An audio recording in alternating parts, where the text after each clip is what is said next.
हाजिर एक नए लेसन के साथ। आज के इस लेसन में हम पढ़ेंगे फ्यूचर परफेक्ट टेंस यानी फ़ेली मुस्तकबिल मुकम्मल टेंस, इसे उर्दू में कहते हैं। जिस तरह आपको पता है कि मैंने एक सीरीज़ शुरू की है सिंपल टेंसेस के नाम से। प्लेलिस्ट मैंने एक बनाई है हमारे चैनल पर, वहाँ पर ये तकरीबन 10वां या 11वां लेसन होगा। इसके अलावा एक टेंसेस रह जाता है यानी फ्यूचर परफेक्ट कंटिन्यूस टेंस, वो लास्ट वन हम फ्यूचर का करेंगे। फिर ये सीरीज़ यहाँ तक ख़त्म हो जाएगी और उसके बाद हम दोबारा टेंसेस पर काम शुरू करेंगे, वहाँ हम एडवांस लेवल तक पढ़ाएंगे। यहाँ जो हमने ये सीरीज़ मैंने जो अपलोड की है, इसमें टोटल लेसन या वीडियो जो होंगे वो 12, 13 या 14 तक लेसन इनमें होंगे। वो एकदम जो फ्रेश स्टूडेंट्स है, बिगैनर जो है, इंग्लिश लर्नर के जो स्टूडेंट वो उनके लिए है। इसके बाद हम जो सीरीज़ शुरू करेंगे वो एडवांस लेवल के जो स्टूडेंट है उनके लिए होंगे। तो स्टार्ट करते हैं आज की क्लास। टॉप पर आप देख सकते हैं फ्यूचर परफेक्ट टेंस। इसे उर्दू में फ़ेले मुस्तकबिल मुकम्मल यानी मुस्तकबिल में जो हमारा इरादा होगा, जो काम हम मुकम्मल कर चुके होंगे वो सारे फ़िक्र जो है वो इस टेंस में हम बोलेंगे और लिखेंगे। स्ट्रक्चर देख लें, इनके स्ट्रक्चर के 3 स्ट्रक्चर, जिस तरह मैं सारे टेंसेस के लिख देता हूँ तो यहाँ भी मैंने 3 स्ट्रक्चर लिखे हैं। पहला स्ट्रक्चर जिसे सिंपल स्ट्रक्चर भी कहते हैं या positive structure, subject plus will shell plus have plus verb की थर्ड फॉर्म और ऑब्जेक्ट। इस टेंस में हम 3 जो है हेल्पिंग वर्ब इस्तेमाल करेंगे, विल शेल और हैव। और एक बात और नोट कर ले कि जितने भी प्रोनाउन है, जिस तरह शी, ही, एट, सिंगुलर और प्लूरल, दोनों प्रोनाउन के साथ हम ये हैव का इस्तेमाल करेंगे। यहाँ हैज़ और हैव का फ़र्क वो यहाँ इसमें नहीं है, सिर्फ हैव ही हम इस्तेमाल करेंगे। तो ये स्ट्रक्चर अब देख ले।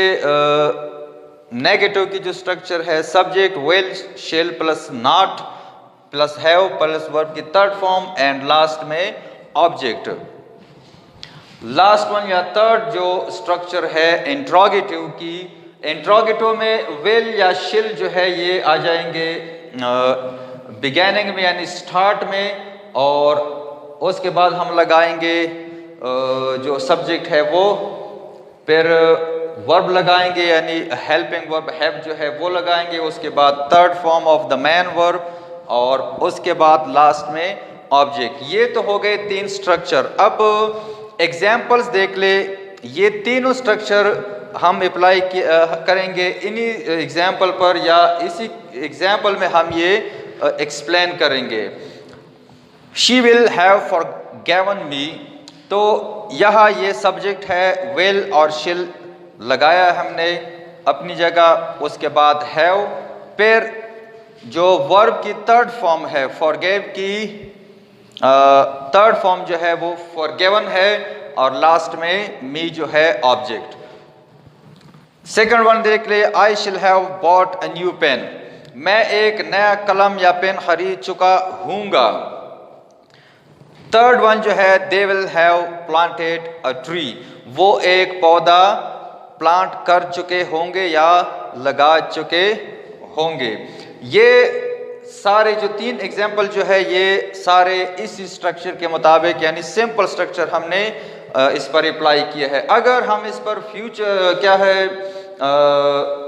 नेगेटिव की स्ट्रक्चर अप्लाई करना चाहे तो हम क्या करेंगे, यह देख ले, यो विल और शिल जो है इसके बाद हम सिर्फ क्या लगाएंगे, नट लगाएंगे। She will not have forgiven me. पहले हम इसकी ट्रांसलेशन इस तरह कर रहे थे कि वो मुझे माफ़ कर चुकी होंगी। अब जब हम नट लगाएंगे तो हम लगाएंगे कि वो मुझे माफ़ नहीं कर चुकी होंगी। Same is the case with second one, यहाँ भी हम नट लगाएंगे और थर्ड वन के साथ भी हम नट लगाएंगे। ये तीनों सेंटेंसेस बन जाएंगे नफी या नेगेटिव। अगर ये हम इंट्रोगेटिव में ट्रांसलेट करना चाहे या तब्दील करना चाहे, जिस तरह के फ़िक्र अगर हमें से मांगा गया हो कि ये एक सेंटेंस है, इसे 3 तरीक़ों से क्या है लिखो, सिंपल, नेगेटिव और इंट्रोगेटिव, तो ये तीनों स्ट्रक्चर हम इस पर अप्लाई करेंगे।